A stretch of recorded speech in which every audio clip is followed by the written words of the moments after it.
Of the motorcycles I've owned, my favorites have been the BMW R1200RTs. After taking a motorcycle safety class at one of the local community colleges in the summer of 2007, I got a motorcycle endorsement on my license. A month later, I bought my first motorcycle. It was this 1981 blue Honda CB650. I was very excited to own this bike. It was well cared for and suited my novice needs perfectly. I and others especially liked the way the bike sounded. It had a sound that was unique to the brand and that helped define a generation of motorcycles.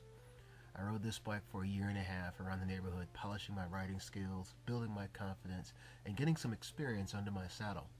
Of the bikes I've owned, this was the first one, and that made it special. It gave me my start in motorcycling, something I would soon grow to love and enjoy. After a year and a half of riding the CB650, I took another motorcycle safety class. It was an experienced rider course designed to help experienced riders improve their riding skills. It was very helpful. My curving, braking, and comfort level, leaning the bike through curves, all improved.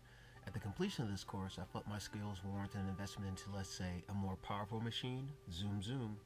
Seeing how the CB650 did not have the power I felt I needed to ride safely and comfortably on the highways with other motorists, the time had come for an upgrade. After selling the Honda CB650 on eBay, I bought a 1990 BMW R1200R, zoom zoom. In motorcycle circles, the R1150 was considered a standard bike. Standard bikes are general purpose street machines, and that was my intended use for it. Like the CB650, it was beautiful and I was very excited to own it. It had only 7,800 miles on it, lots of features, and most importantly, enough power to allow me to safely and comfortably contend with traffic on the roadways. Zoom zoom. With this bike, I continued to improve my riding skills by riding around town, taking short trips, and riding on the highways. My confidence was starting to soar. I was really enjoying the riding. The R1150R was a fun bike to ride. On one sunny Sunday afternoon riding around town, a motorist who didn't see me made a left turn in front of me. Quickly, I hit the brakes and swerved to avoid running directly into the broad side of the car. Down I and the bike went. The bike and I separated from one another as we tumbled down Telegraph for about 30 feet. Luckily, I only had a little road rash and a few bumps and bruises.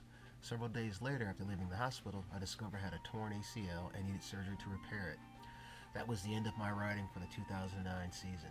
To make matters worse, the R1150R was totaled. Unzoom, unzoom. My insurance company cut me a check for replacement and I was bikeless. Of the bikes I've owned before, this was the first one I had an accident on and lost. Nonetheless, at the time, it was also the coolest bike I'd ever owned. It had everything I wanted, it ran great, and I enjoyed riding it. After surgery and rehab, I was ready to get back into riding. But what was I going to ride? During recovery, I realized I wanted to see more of the country instead of just riding around town. I then began to look at the touring models that BMW offered and decided that I wanted a touring bike.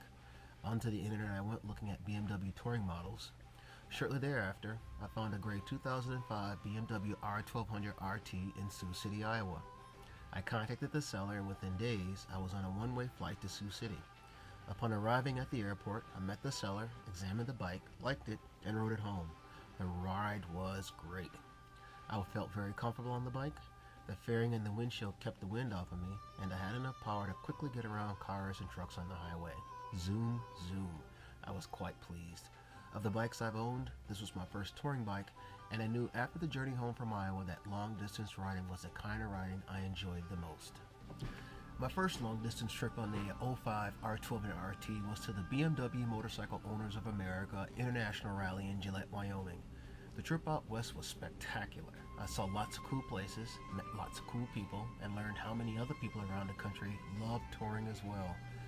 We rode 500 miles a day for 3 days. Zoom, zoom. I was truly enjoying myself. I knew I had the right bike. I was in heaven. My next trip on the R1200RT came a year later in 2010. The BMW MOA was holding its international rally in Johnson City, Tennessee.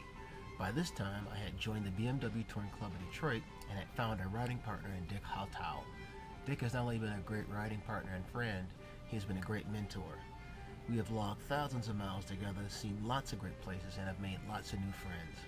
Of all the bikes I've owned, the 05 R1200RT was the one that helped me figure out the kind of rider I wanted to be and why I love riding. I ride because I like to see, I ride because I like to learn, I tour because it's fun. The R1200RT is the bike for me. While having the 05 service at the local BMW motorcycle dealership in 2011, I came across a black 2009 R1200RT on the dealer floor. This bike was basically like mine, except that it was newer, had fewer miles on it, and had several features and accessories that I did not have on the 05. I spoke to the dealer, made an offer, and told him that if I could sell my bike within a month's time, that I would buy the 09. As fate would have it, I sold the 05 in a month's time, purchased the 09, and have logged thousands of miles on it since, with Dick and several other friends I have made in the riding community. Of all the bikes I've owned, the R1200RTs have been my favorites. Thank you BMW for making such a fine riding machine. I'm looking forward to my next adventure. Zoom, zoom.